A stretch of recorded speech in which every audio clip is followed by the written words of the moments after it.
Good afternoon, folks. Today's topic A is the title is The Long Second Toe, a story about bodies, myths, and the strange things we inherit. Okay, I'm going to dig into that for you. Thought that would be an interesting one to do. So let's see. Okay, here we go. The long second toe. A story about bodies, myths, and strange things we inherit. The first time someone told me I had Greek feet, I was 12, barefoot on the hot concrete of a public pool deck. A friend pointed at my toes, my second toe jutting forward like it was trying to lead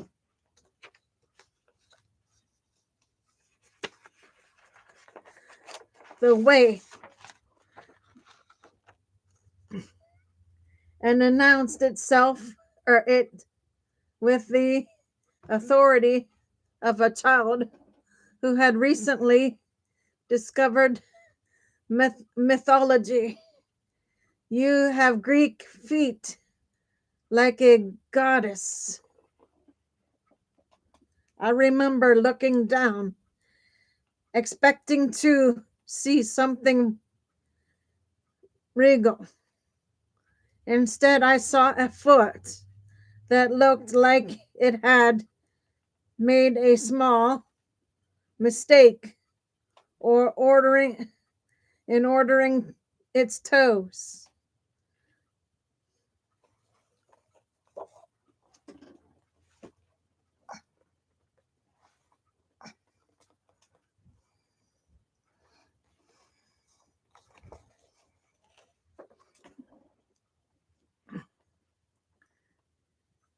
The big toe was supposed to be in charge. Everyone knew that. But mine seemed to have delegated leadership to the second toe, which stood there, tall and earnest, like it had something important to say.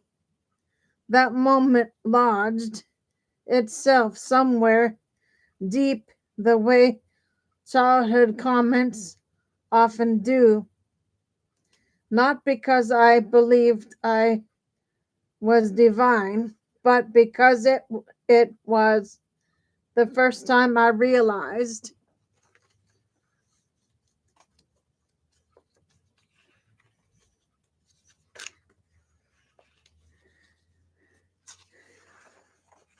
that the body could be read like a story,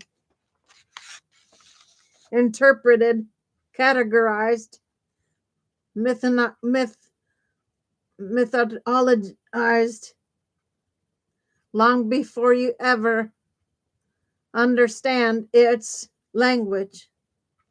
The quiet architecture beneath the skin. Years later, in medical training, I learned the truth. Greek feet are not Greek. They are not rare. They are not symbolic. They are simply the result of a longer second metatarsal. A small architectural decision made by your genes. A few millimeters of bone quietly extending itself shifts the entire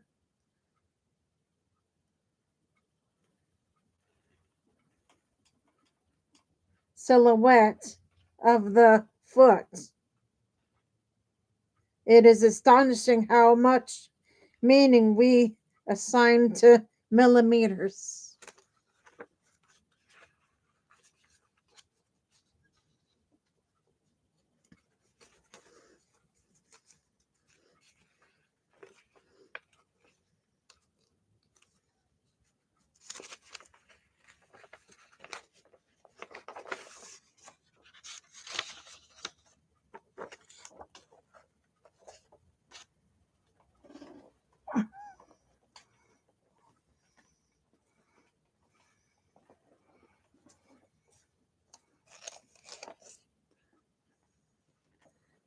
In anatomy lab, the foot was a marvel of engineering. Arches, tendons, pulleys, shock absorbers, but the long second toe, it was just a variant. A normal one, a common one, a foot shaped that appears in people from every continent.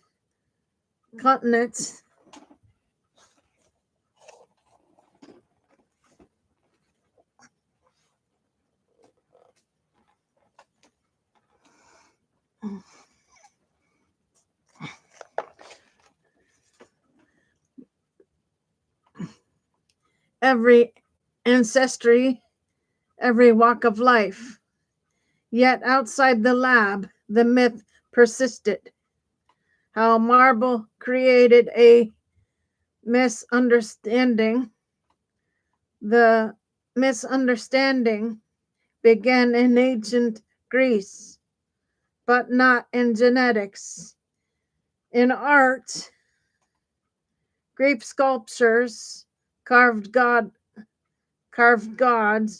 and heroes with long second toes because they believed the proportion was beautiful, balanced, harmonious. A foot that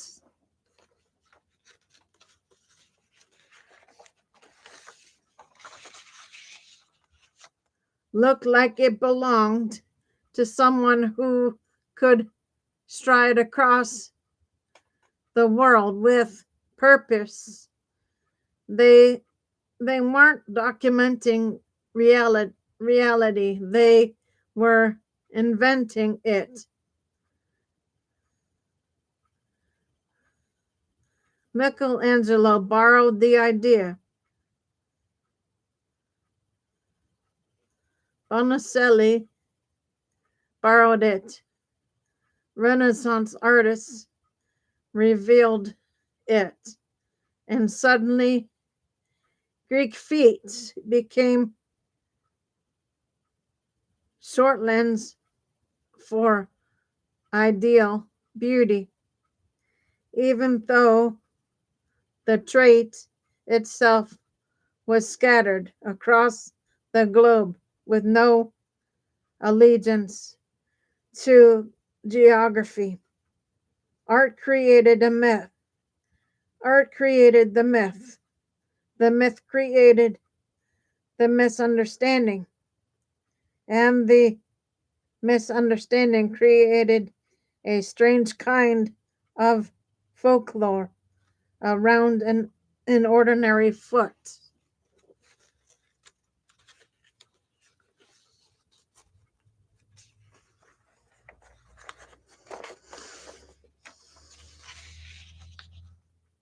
The body as a canvas for projection.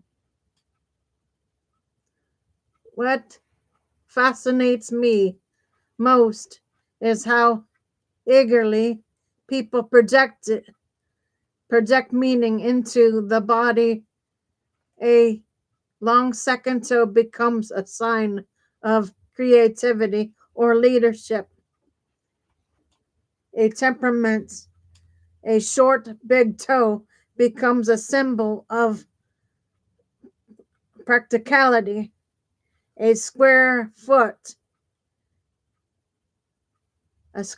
forefoot becomes Roman.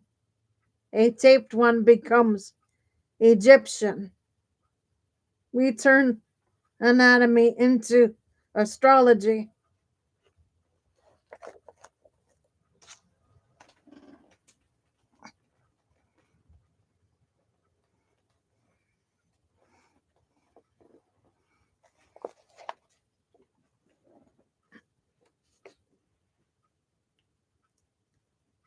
I've seen patients ask whether their foot shape explains their personality. I've heard people say Greek feet are a sign of intelligence or stubbornness or artistic talent. I've watched someone insist that their ancestry must be Greek because their second toe was longer.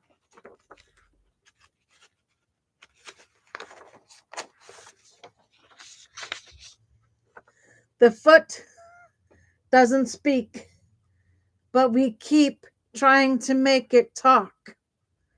The medical truth, quiet, practical, unromantic.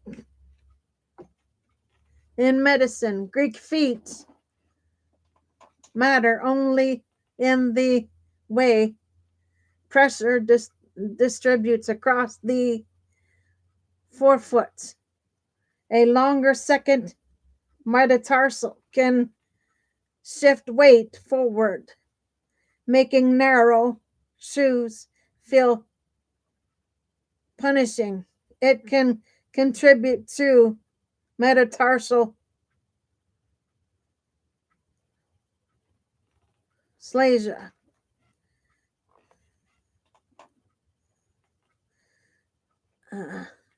calluses, or hammer toe. Not because the foot is flawed, but because the world is built for different shape. I've been I've seen people apologize for their feet as if they were responsible for the architecture of their bones. I've seen others treat their foot shape like a secret.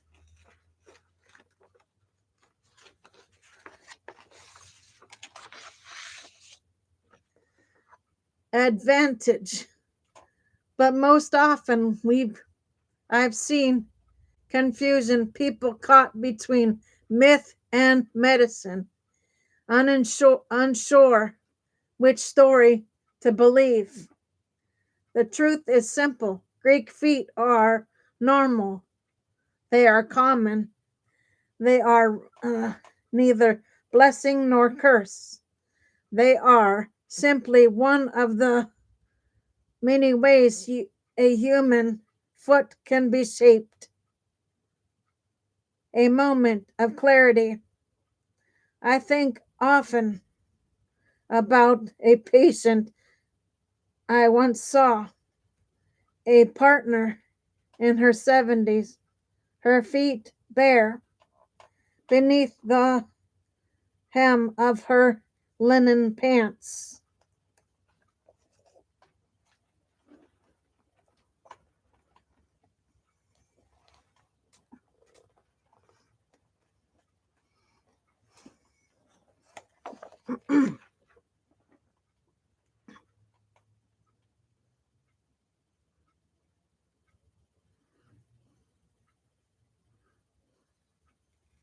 She had Greek feet, the second toe rising like a small chest. She told me she had always loved them. They make me feel like I'm walking towards something, she said.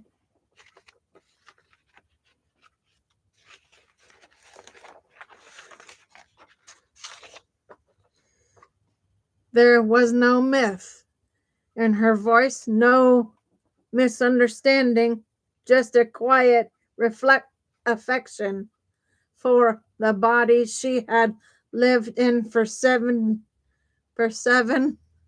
decades. It struck me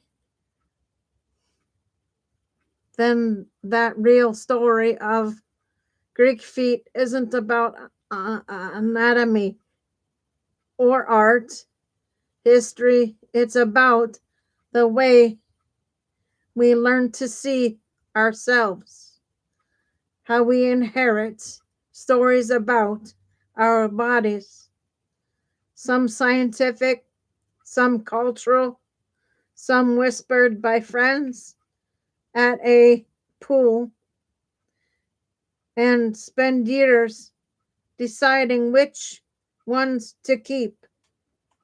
A more honest way to see the body. Greek feet teaches us something simple and profound. Most of what we inherit is ordinary. Most of what we mythologize is accidental. And most of what we carry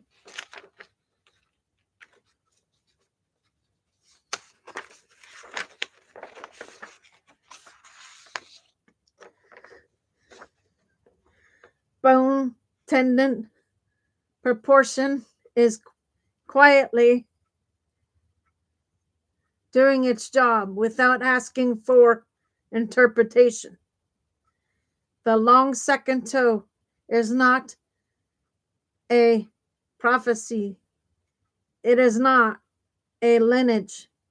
It is not a personality trait. It is not a flaw. It is a reminder that the body is full of stories we didn't write, and that we are free to choose which ones matter. Okay, guys, that is A for you. I will be back on with B shortly. Give me a bit for that, please. I'll be back on with that for you. For now, Gator Wellness, take care, folks.